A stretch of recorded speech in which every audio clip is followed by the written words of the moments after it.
ही नहीं, एक तत्व है।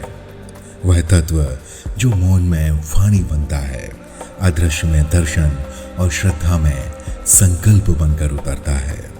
यह वह क्षण होता है जब ईश्वर गुरु स्वरूप में अपनी करुणा को मूर्त करते हैं, जहां संकल्प जन्म लेता है, सेवा दिशा बनती है और साधना उत्सव का स्वरूप। श्री रावतपुरा सरकार आश्रम वेदांती परिसर, सागर, मध्य प्रदेश में वर्षों की तपस्या के बाद भक्ति, परंपरा और तपस्या का संगम बना श्री सद्गुरु प्राकट्य महोत्सव 2025।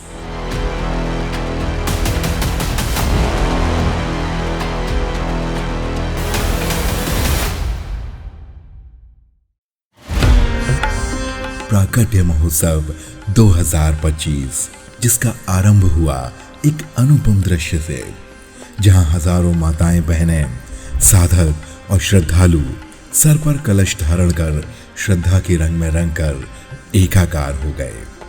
यह केवल कलश यात्रा नहीं थी, यह थी उस विश्वास की यात्रा जो भक्त और गुरु के बीच एक अटूट सेतु का निर्माण करती है।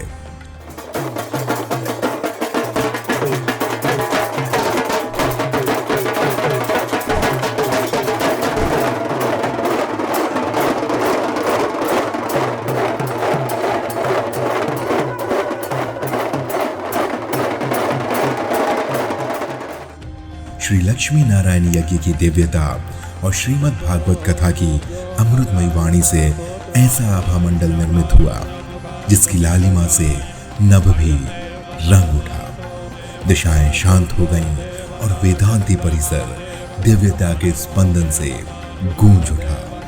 या देवता मरुदो देवता विश्व देवा देवता बृहस्पति देवता इंद्रो देवता वरुणो देवता।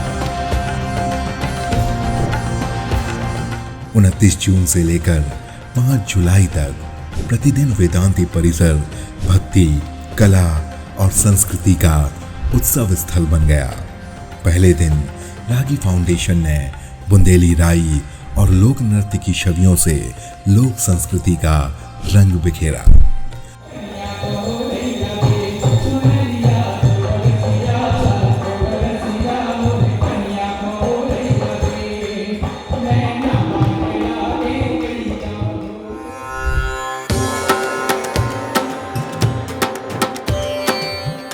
सागर की ऐतिहासिक भूमि पर स्थित चकरा घाट पर इतिहास मानो पुनः सजीव हो उठा था। संध्या की बेला में परम पूज्य महाराज श्री मां गंगा का आचमन करने पहुंचे तो जिस दृश्य का प्राकट्य हुआ उसे देखकर लग रहा था कि मां गंगा की आरती की हर लय, हर शंखनाद मानो समय के गर्भ से निकलकर श्रद्धा का एक नया अध्याय लिख रहे थे। घाट पर जलते दीपों की रेखा और आरती की सम्मोहक ध्वनि ने संपूर्ण वातावरण को दिव्यता से भर दिया। और फिर जब चकरा घाट की भक्ति लहरों से लौटकर श्रोता वेदांती परिसर में पहुंचे तो वहां विराट कवि सम्मेलन उनका इंतजार कर रहा था, जहां शब्दों ने श्रद्धा को व्यंग्य से छुआ और भक्ति को भावों की श्रृंगारिक भाषा दी।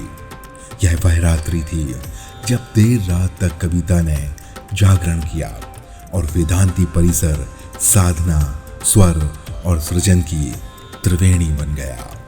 आपने यदि पढ़ा है, आपने यदि देखा है, आपकी भावनाएं जुड़ी हुई हैं तो आपने वो भी सुना होगा जब श्री राम रो रो कर कहते हैं कि हे पशुओं, हे पक्षियों, क्या तुमने हमारी सीता देखी है।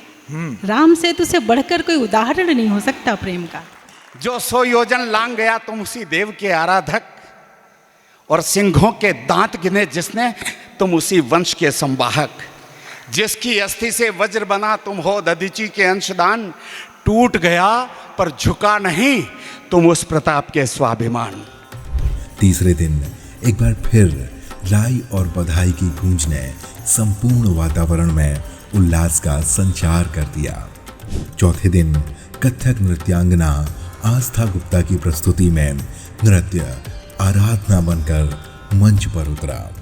हर पग, हर भाव में भक्ति के रंग स्पष्ट झलकते रहे। कुंडल श्रवण माथे तिलक, कुंडल श्रवण माथे तिलक, पग परत बाजत पैंजनी, नूपुर झनक झन झन करत, नूपुर झनक झन झन करत, बाजी मधुर। 5वें दिन बुंदेली लोक गायिका कविता शर्मा के सुरों ने लोक और भक्ति को कुछ इस तरह मिलाया कि लगता था मानो पूरी प्रकृति ही उनकी स्वरांजलि में झूम उठी हो। घोड़ा नाचो रे बेटो, नंदी पे आ गए, धरती नाचो रे उनका लाख भले तू, हमें जानत कछु नोने से हुई है, राजा हिमाचल के दामाद भले।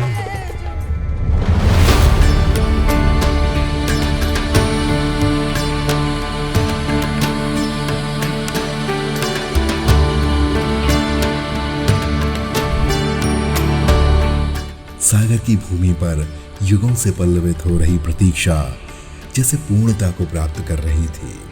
यह कोई साधारण दिन नहीं था।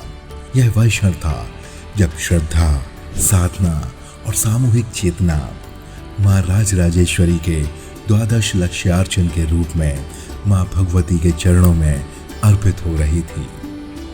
12 लाख अर्चनों की यह अनुशासित और अखंड धारा न केवल आहुति थी, बल्कि उस पुरातन पुण्य का पुनर्जागरण था जो इस धरती की आत्मा में युगों से पल्लवित हो रहा था। मंत्रों की ध्वनि, भक्तों की एकाग्रता और मां के प्रति समर्पण, यह महाशक्ति वेदांती परिसर को एक वैदिक युग की पुनरावृत्ति जैसा प्रतीत करा रही थी। यह भाव अब केवल पावन अवसर नहीं रहा था, बल्कि एक युगांतकारी साधना का उदय बन गया था।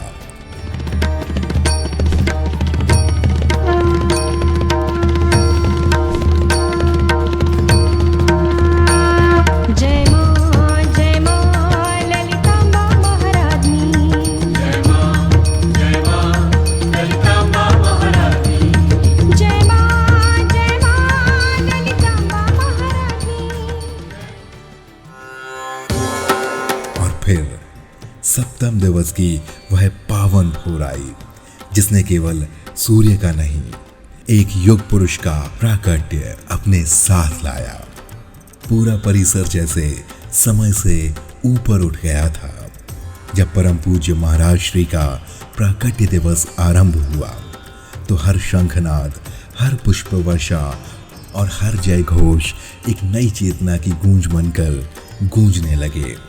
यह केवल जन्म की तिथि नहीं थी, यह था चेतना का प्राकट्य, करुणा का साक्षात रूप और उस सद्गुरु तत्व की अभिव्यक्ति जो केवल दिखाई नहीं देता, अपितु भीतर घटता है। इस दिव्य दिवस की शुरुआत परम पूज्य महाराज श्री ने श्रद्धालुओं से वात्सल्यपूर्ण भेंट करके की, जहां हर मुस्कान में स्नेह और हर दृष्टि में करुणा बरस रही थी। तत्पश्चात लक्ष्मी नारायण यज्ञ की पूर्ण आहुति संपन्न हुई, जहां आस्था, अग्नि और आहुति तीनों एक ही लय में समर्पित हो गए।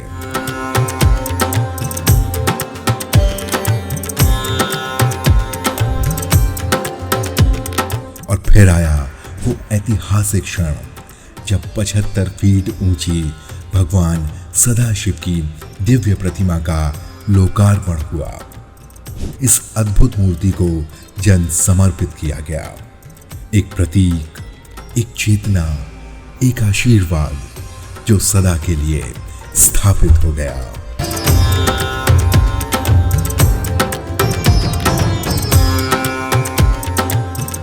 और शाम होते होते प्राकट्य महोत्सव की संध्या अपने चरम पर पहुंच गई।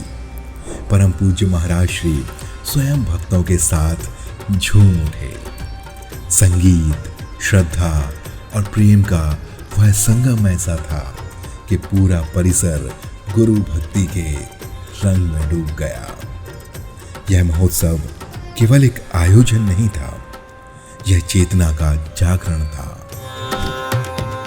तत्पश्चात जित्तू खरे बादल और उनके समूह की भावप्रवण प्रस्तुति ने आयोजन को एक सशक्त और श्रवणीय विराम प्रदान किया।